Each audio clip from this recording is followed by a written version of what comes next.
Dans les temps anciens, il existait une certaine légende, une créature sinistre qui rôdait près de chacun d'entre nous. Cette créature putride, remplie de malheur, avait une particularité effrayante. Elle se nourrissait de nos âmes, consumait notre vitalité, telle une sangsue, sans que tu t'en rendes compte. Elle aimait se nourrir de ceux qui n'appuyaient pas sur ce bouton abonnement et qui ne likaient pas cette vidéo, bordel. Et si vous voulez pas que cette créature vous chope par le callback et vous aspire votre âme, vous savez ce qu'il vous reste à faire. Détruire cette barre de like et vous abonner pour faire partie de la famille. Eh bien salam à toi mon ami, j'espère que tu vas bien et que ta famille se porte bien. Aujourd'hui, nouvelle vidéo, nouvelle affaire. Pour tout comprendre de cette histoire, restez bien jusqu'à la fin pour avoir tous les détails. Je pense sincèrement que vous n'êtes pas prêts. On vit dans un monde de fous, bordel. Donc sans plus attendre, éteignez votre lumière, installez-vous bien et laissez-vous emporter par ma voix.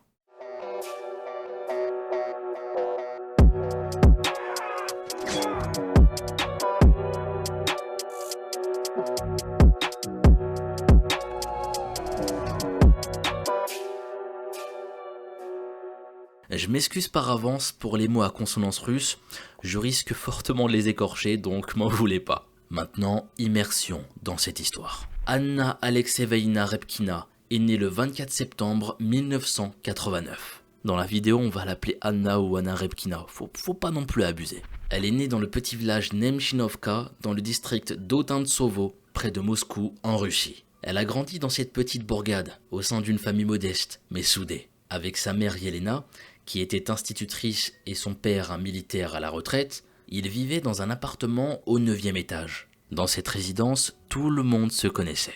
Et tout le monde se souvenait de sa longue tresse russe avec son sourire éclatant. Durant mes recherches, j'ai d'ailleurs pu découvrir que cette coiffure avait une signification cachée dans cette culture. Historiquement, il était possible de connaître le statut d'une femme en regardant comment elle coiffait ses cheveux. Une tresse signifiait qu'elle était célibataire. Imagine que t'es à Paris et tu vois plein de femmes avec une tresse, vous voyez ? Et tu vas avoir plein d'hommes sauvages sauter de nulle part.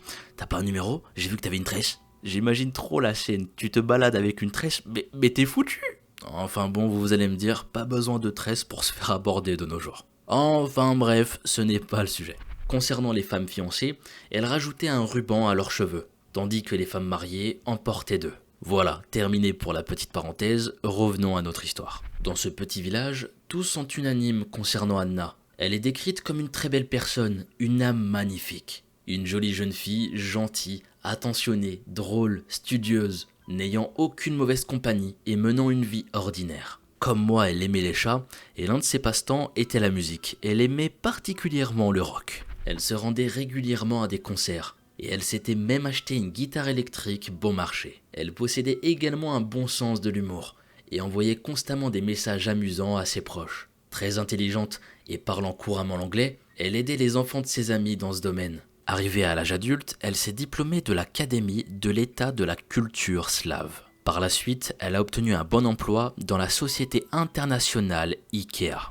D'après une de ses amies, Mariam Chelicheva, Anna avait une vie bien établie et gagnait beaucoup d'argent. Ça lui permettait ainsi de louer elle-même un appartement, d'aider ses parents et de parcourir le monde. En 2016, alors âgée de 27 ans, tout semblait bien se passer pour cette jeune femme. Cependant, derrière le sourire et la douceur que laissait apparaître son visage, Anna souffrait. En effet, si d'un point de vue professionnel et familial tout semblait bien se passer, elle ne pouvait pas en dire de même sur le plan amoureux. Peu de temps avant, et après 7 ans de relation, elle avait rompu avec son petit ami du lycée. Les raisons ayant mené à cette séparation ne sont pas précisées, mais il était évident que la rupture était très difficile à encaisser pour Anna. Elle avait envie de tourner la page rapidement et de trouver son âme sœur. Et pour ce faire, Anna va s'inscrire sur un site de rencontre en ligne. C'est de cette façon qu'elle fait la connaissance de William Chase Hargrove, un Américain de 26 ans né en Alabama.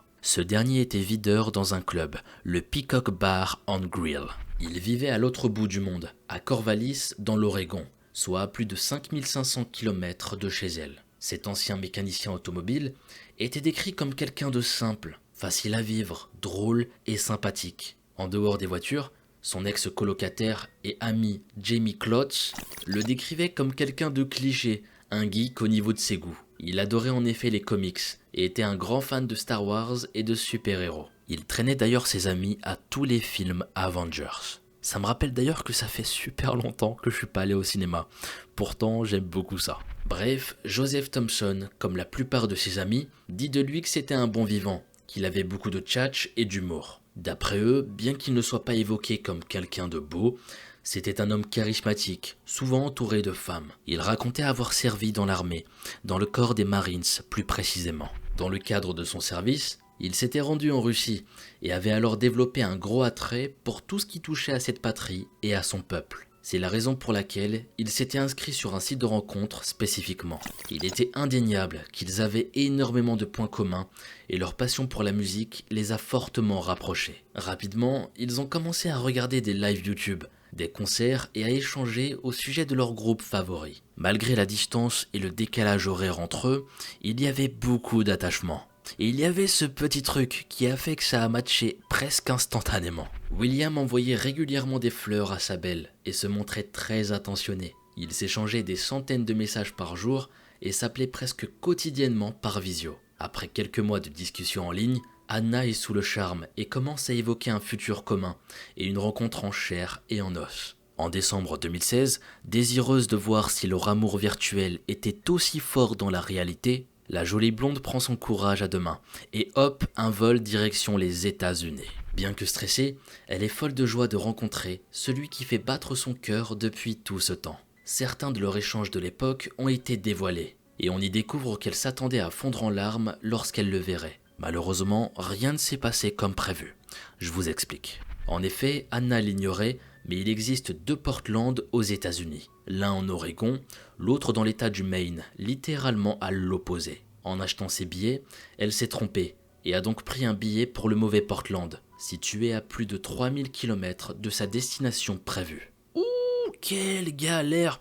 J'imagine pas comment elle a dû se sentir hyper mal. Se tromper de la sorte, Meskina, je n'aurais pas aimé être à sa place. Lorsqu'elle a constaté son erreur, la jolie Russe a été complètement bouleversée et paniquée. Mais William est parvenu à la rassurer et à trouver les mots justes pour la calmer. Malgré cette mésaventure, Anna finit par trouver un moyen et de rejoindre l'État de l'Oregon. Et par la suite, elle retrouve enfin les bras de son homme. Le passage du virtuel au réel s'est bien passé, puisque le 29 décembre, alors qu'elle vient d'arriver aux États-Unis, elle change son statut Facebook à en couple. Elle poste également des photos de leur promenade sur la côte, de la voiture de William et même des vœux de Noël qu'il a écrites pour sa famille.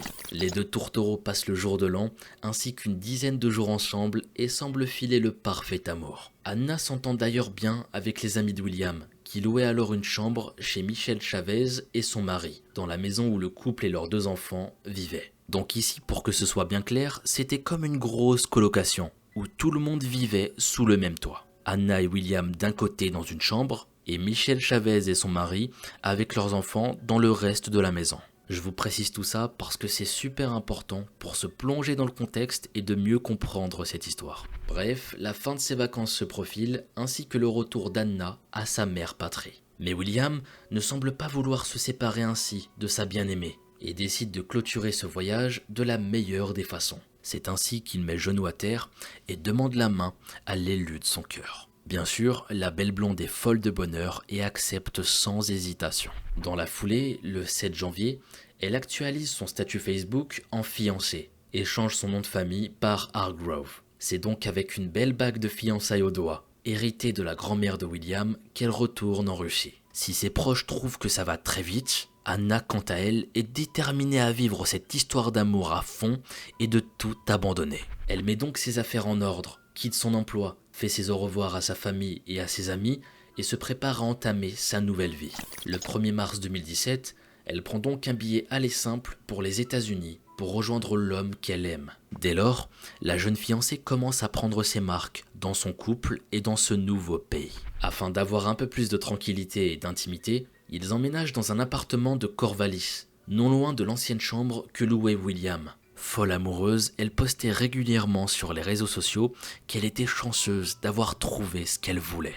Elle exprimait également souvent à quel point elle était excitée de l'épouser, ainsi que les préparatifs en cours pour le grand jour à venir. Sans emploi, elle s'inscrit dans une salle de sport pour se maintenir en forme. Elle choisit sa robe et commence à organiser ses noces qui sont prévues pour le 25 mars. William, de son côté, était chargé de trouver le lieu pour la cérémonie ainsi que d'obtenir leur licence de mariage. Malheureusement, ce tableau idyllique n'est pas aussi paradisiaque qu'il ne laisse paraître au premier abord. L'homme qu'elle aime et qui s'est montré si parfait durant son premier voyage semble avoir beaucoup moins de temps à lui accorder maintenant. Probablement pris par son travail, ses amis et l'organisation du mariage, il rentre souvent tard. Sans amis ni famille sur place et n'ayant pas d'activité professionnelle, les journées semblent longues pour Anna, qui est souvent seule. Restant souvent sans réponse de sa part, elle est même parfois obligée de contacter les amis de son fiancé afin de savoir où il est. Compréhensive et même si cela la blesse,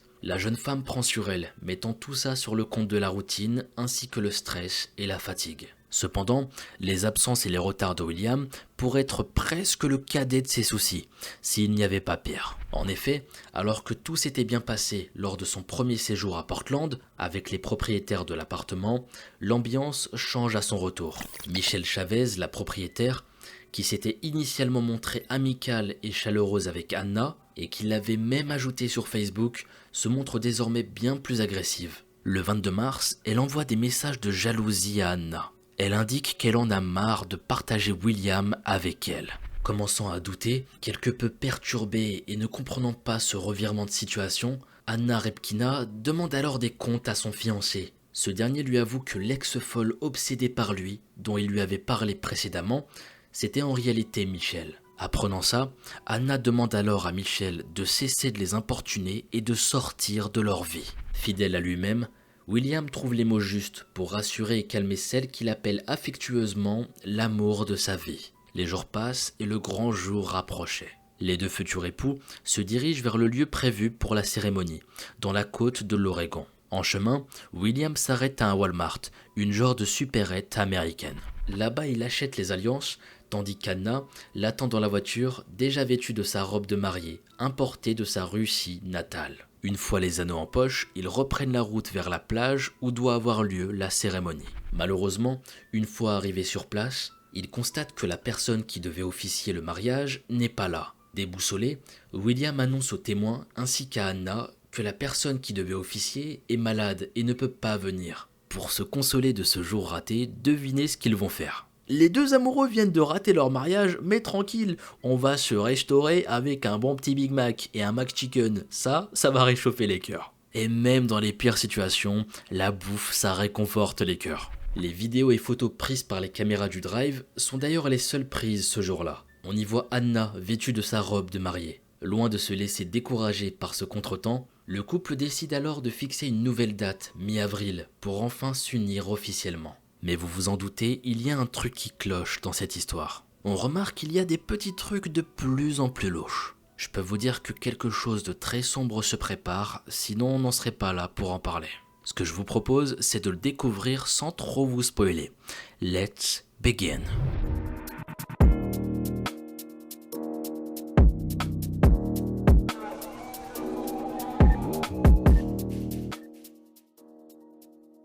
Le jour J était quasiment enfin arrivé. Anna Repkina n'attend qu'une chose, de pouvoir enfin dire oui à l'élu de son cœur. Malheureusement pour elle, ça n'arrivera jamais. En effet, le lendemain de Pâques, soit le 17 avril 2017, un gardien local d'un site d'exploitation forestière, privé du comté de Benton, promène son chien dans ce bois à 177 km au sud-ouest de Portland, et plus précisément à l'extérieur de Corvallis, en périphérie d'Alsea, ville de moins de 200 000 habitants, il fait une terrible découverte. Il est dans une zone qui semble attirer son attention. Une route forestière isolée, très peu empruntée et sans issue. Il avance et là, il se fige, glacé d'horreur. Il vient de tomber sur un corps sans vie, reposant face contre terre, des ordures éparpillées tout autour. Au vu de l'emplacement où reposait la dépouille, c'est presque un miracle qu'elle ait été retrouvée. Très rapidement, l'alerte est donnée et c'est ainsi que les enquêteurs ont pu se rendre sur place. Ryan Jocelyn et Amy Matusko Tous deux procureurs adjoints du comté de Benton, en Oregon, font également le voyage. Il s'agit d'une femme âgée d'une vingtaine d'années qui semble avoir été abattue à bout portant par un fusil de chasse d'une balle à l'arrière de la tête. Elle ne présente aucune marque défensive. Cela ressemble donc en tout point à une exécution et l'enquête commence immédiatement. Aucun document n'est retrouvé sur le cadavre. Celui-ci ne correspondant pas aux descriptions des personnes disparues, la police doit pousser les investigations plus loin. Afin de découvrir l'identité de la victime, ils font une vérification d'empreintes digitales. Ils font aussi une demande de contrôle frontalier dans les aéroports. En attendant de pouvoir mettre un nom sur la dépouille, les forces de l'ordre continuent leur investigation sur place. En effet, dès leur arrivée sur les lieux, la police a constaté que tout un tas de détritus étaient éparpillés autour du cadavre. Ne sachant ce qui était là par hasard et ce qui pourrait constituer des preuves, les forces de l'ordre ont commencé à tous les examiner. Il y avait notamment des emballages de fast-food, des cartouches de cigarettes et des emballages vides de bonbons. Il y avait notamment un déchet présent dans un sac KFC qui va particulièrement retenir leur attention, un reçu. Celui-ci est extrêmement intéressant puisqu'il indique la date du 14 ainsi qu'un horodatage précis ainsi qu'un numéro de carte de débit. Grâce à ce reçu, la police parvient à remonter jusqu'à un certain Kevin Thomas qu'elle décide d'interroger. En parallèle, la nouvelle de l'identification de la victime tombe. Comme vous vous en doutez, c'est le cadavre d'Anna Repkina qui a été retrouvé, et ce à peine 7 semaines après son entrée sur le territoire. La police ne comprend pas pourquoi cette jeune femme, qui venait à peine d'arriver, a été abattue de la sorte. Pourquoi se retrouvait-elle dans ce sentier, dans cette région reculée? Eh bien celle qui aimait tant les balades en forêt vient d'y perdre la vie d'une façon atroce. Étant une ressortissante russe, le consulat de son pays natal a été informé et a donc eu la difficile responsabilité de prévenir sa famille. Perplexe et tâchant de comprendre ce qui avait conduit à ce sinistre résultat, le détective principal, le lieutenant Chris Duffitt, va alors mener son enquête. Bien qu'arrivés légalement, les parents bouleversés et anéantis par la douleur de la jeune femme vont alors être interrogés sur la présence de leur fille aux États-Unis. Ils vont expliquer que leur fille était arrivée pour épouser un homme qu'elle avait rencontré sur internet quelques mois auparavant, William Hargrove. Ce prénom va parler aux enquêteurs, car le portable d'Anna, découvert près du corps, est en leur possession. L'homme en question avait envoyé des SMS où on pouvait lire des choses inquiétantes. En gros, une dispute entre le couple. D'après ce qu'ils avaient lu, une altercation aurait eu lieu entre eux la veille. Et sans nouvelles, William voulait s'assurer qu'elle allait bien. Voilà, les enquêteurs ont maintenant les deux noms des deux protagonistes, qui semblent connaître la femme assassinée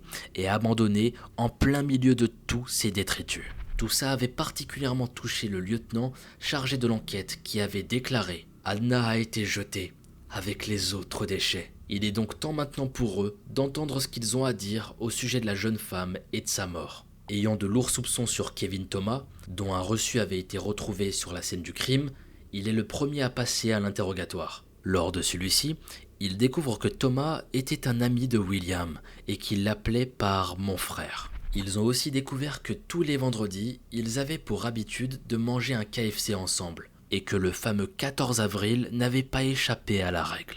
Il explique aussi que ce jour-là, le fiancé d'Anna s'était confié à lui et semblait avoir une vie amoureuse compliquée. Il avait d'ailleurs mis sur le compte du stress et de son anxiété sa demande récente de lui emprunter son fusil de chasse afin d'aller tirer dans les bois et de se défouler. Arme qu'il ne lui avait depuis jamais rendue. Eh bien bingo, se disent les inspecteurs. Ils partent alors en direction de chez William pour enfin tirer au clair cette affaire. Dans un premier temps, celui-ci va nier, minimisant sa relation avec Anna, disant d'elle qu'elle était psychotique. Il raconte qu'elle avait hurlé sur tous les toits qu'ils étaient fiancés alors qu'ils avaient juste eu 2 rendez-vous ensemble. Il prétexte d'ailleurs qu'il a voulu rompre avec elle après qu'elle ait annoncé leur mariage sur Facebook. Il a par ailleurs indiqué qu'il était avec Michelle le jour présumé du meurtre, qu'il avait été la chercher chez sa mère, s'était rendu dans un magasin d'Alsea et qu'ensuite il est revenu. Son histoire déjà bancale s'est complètement effondrée au moment où il a été interrogé concernant les restes de son repas du 14 avril. En effet, questionné sur l'endroit où il avait jeté les emballages du KFC consommés le vendredi du meurtre, il a répondu les avoir laissés devant le magasin d'Alsea Mercantile.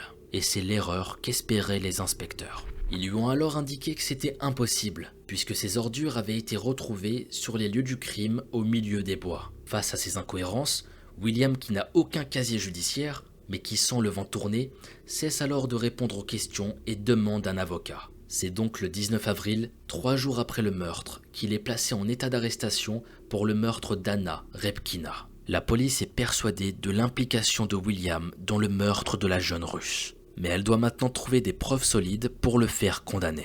Heureusement pour elle, avec le temps, les preuves vont finir par s'accumuler. Et je peux vous dire que vous n'êtes pas prêts pour la suite. Tel le petit poucet, le tueur d'Anna Repkina a laissé des traces le reliant directement au crime. Peu de temps après son arrestation, l'arme de Kevin ayant servi au meurtre a été retrouvée dans le véhicule de William et seules ses empreintes y figuraient. De plus, les investigations menées sur les données de localisation du GPS du téléphone de William le placent sur le lieu du crime au moment où celui-ci a été commis. Il y a aussi les relevés téléphoniques qui ont prouvé qu'il n'avait jamais prévu sérieusement d'épouser Anna et n'avait rien organisé pour la cérémonie. Au moment où il avait été acheter les alliances, alors que sa fiancée l'attendait dans sa voiture, il organisait un rendez-vous le soir même avec Michel. Arrivé sur place, tandis qu'il faisait semblant d'appeler la personne qui devait officier afin de connaître la raison de son absence, il contactait en réalité des magasins de jeux vidéo. Il était prêt à tout pour se couvrir et ne pas assumer ses actes. Et si ce n'était pas encore suffisant pour prouver sa culpabilité, les recherches réalisées sur son portable sont tout autant incriminantes. La police a pu démontrer qu'il entretenait une relation amoureuse avec Michelle Chavez, et ce avant même sa rencontre avec Anna. Chauffeuse de taxi, elle avait rencontré William dans le bar où il travaillait, tandis qu'elle attendait un client. Il est alors devenu une oreille attentive pour la femme, qui se sentait coincée dans un mariage sans amour. De fil en aiguille, et avec la tchatche qu'on lui connaît, William est finalement passé de l'épaule sur laquelle elle pleurait aux bras dans lesquels elle se consolait. Malheureuse chez elle, William lui donnait de l'attention et de l'affection qui lui manquaient, et qu'elle avait tant besoin.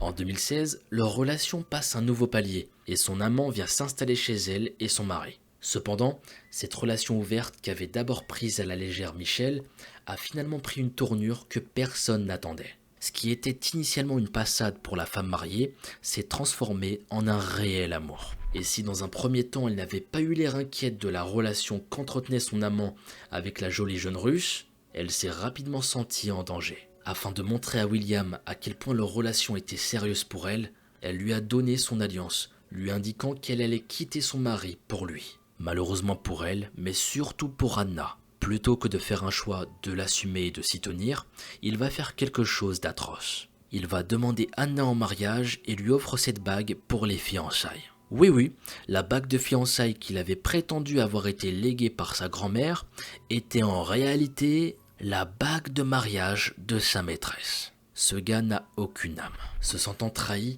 Michel avait été folle de colère et de jalousie en découvrant tout ça sur Facebook à travers les publications de sa nouvelle amie. Entre guillemets le mot ami. Et ici on parle de Anna Repkina. C'est alors qu'elle a envoyé des messages à sa rivale et a commencé à mettre d'énormes pressions à William pour qu'il la quitte. Cependant, ce dernier semblait aussi lâche que bête et ne se décidait pas entre les deux femmes. Il passait de l'une à l'autre pendant tout ce temps. Et c'est d'ailleurs la raison pour laquelle il rentrait souvent tard le soir. C'est ainsi et donc sans le savoir qu'Anna, qui ne rêvait que de fonder une famille, se retrouva au centre d'un triangle amoureux. Michel va alors mettre un ultimatum. William avait jusqu'à mi-avril pour rompre avec Anna, sinon ce serait terminé pour eux. Est-ce que c'était un homme trop gourmand ou c'était une manipulation visant uniquement à avoir Michel pour lui tout seul qui avait mieux marché que prévu? En réalité, peu importe le motif de cette double relation. Toujours est-il qu'il n'a jamais assumé ses choix et dit la vérité, tant à ses deux femmes qu'à la justice ou à ses amis en général. Il s'avère que William était un menteur, un grand menteur. Souvenez-vous au début de la vidéo, je vous ai parlé du fait qu'il était d'après lui un ancien Marines. Eh bien il s'avère qu'il avait également menti sur ce point, il n'avait jamais été militaire. Bref, revenons-en à l'histoire avec Michel. Les enquêteurs ont également constaté qu'avant d'être arrêté, William avait envoyé un texto à sa maîtresse pour qu'elle corrobore sa version et lui serve d'alibi. Elle est apparue parfaitement calme lors de son interrogatoire. Et apparemment, elle n'avait pas été surprise d'apprendre que son amant avait été arrêté pour le meurtre d'Anna.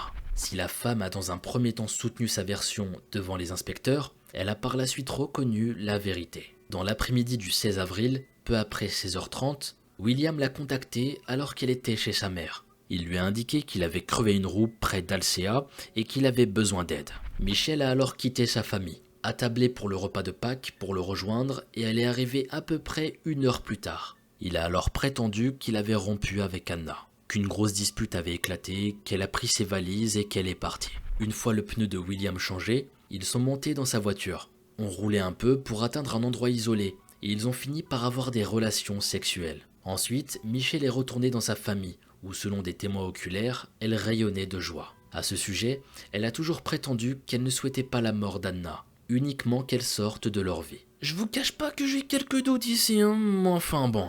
Pour ceux qui ont déjà vu la vidéo que j'ai réalisée sur Molly Watson, j'avais déjà évoqué la bêtise de son meurtrier. Mais je crois que William mérite aussi sa place sur le podium. En effet, il s'avère qu'au moment du meurtre, il avait des difficultés pour payer son assurance automobile. Il avait jusqu'au 16 avril minuit pour régler ce qu'il devait. Sinon l'assurance était annulée et il perdrait son prêt automobile et donc son véhicule serait repris. Il les avait contactés afin d'obtenir un délai, mais celui-ci n'a pas été accordé. Eh bien devinez ce que va faire cet idiot de William. Il s'est servi de la carte de crédit d'Anna pour retirer 200$ et 600$ dans 2 guichets différents. Il a ensuite déposé 160$ sur son compte, lui permettant de régler son assurance dans les temps, et il a dépensé le reste en bonbons, jeux vidéo et Lego. Le tout bien évidemment filmé par les différentes caméras présentes au guichet et magasin. Honnêtement, quand j'ai appris tout ça, j'avais plus les mots. Est-ce que c'est de l'eau qu'il a dans son cerveau ? Sérieux, mais what the fuck, man? C'est pas possible d'être aussi con. Enfin, bref. Pour finir avec les preuves contre lui, la police a découvert que dans les jours qui ont suivi le meurtre d'Anna Repkina, il avait essayé d'annuler ce qu'il avait fait. Littéralement. Il a envoyé des messages à des inconnus sur WhatsApp, leur expliquant qu'un ami avait fait une chose terrible et qu'il voulait savoir comment faire pour voyager dans le temps. D'après ce qu'il disait, il cherchait à revenir en arrière pour empêcher que cela arrive réellement. Il a également tenté d'acheter sur internet une machine à remonter le temps pour les mêmes raisons. Comment vous dire, on va pas s'attarder là-dessus, je suis choqué par la stupidité de la démarche. Vraiment, y a rien qui va, le motif, la façon de faire... Quoi ?